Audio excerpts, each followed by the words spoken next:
Hello friends, നമ്മൾ ഉണ്ടാക്കാൻ പോകുന്നത് നമ്മുടെ മലയാളികളുടെ സ്വന്തം ഡിഷായ അവിയലാണ്. അവിയലിൻ്റെ റെസിപ്പി വളരെ സിമ്പിളാണ്. അതുണ്ടാക്കാൻ വേണ്ടി നമ്മുടെ വീട്ടിലുള്ള പച്ചക്കറികൾ തന്നെ ധാരാളം.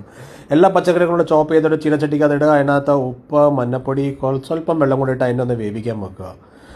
ഞാൻ പച്ചക്കറികൾ ഉദ്ദേശിച്ചപ്പം ചേന, വെള്ളരിക്ക, മുരിങ്ങയ്ക്ക അത്യാവശ്യമാണ് കേട്ടോ. പിന്നെ അതിൻ്റെ കൂടെ എന്ത് വേണമെങ്കിലും നമുക്ക് വേണമെങ്കിൽ ആഡ് ചെയ്യാം.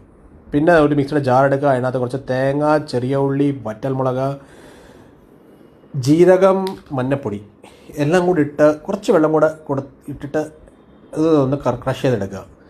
പിന്നീട് നമ്മുടെ പച്ചക്കറികളുടെ വേവ് ഒന്ന് ചെക്ക് ചെയ്യുക. അത് ഒന്ന് ഇളക്കി കൊടുക്കുക. എന്നിട്ട് അതിൻ്റെ പച്ചക്കറികളെ ഒന്ന് ഉടച്ചു നോക്കിയിട്ട് ചെക്ക് ചെയ്യണം അത് വെന്തിട്ടുണ്ടോ. അതോ വെന്തിട്ടുണ്ടെങ്കിൽ അതിനകത്ത് നമ്മൾ ഈ നേരത്തെ അരച്ച് വെച്ച അരപ്പ് ഒന്ന് ആഡ് ചെയ്ത് കൊടുക്കുക. എന്നിട്ട് നന്നായിട്ട് എല്ലാ പച്ചക്കറികളെയും ഈ അരപ്പിനെയും കൂടെ ഒന്ന് മിക്സ് ചെയ്യുക.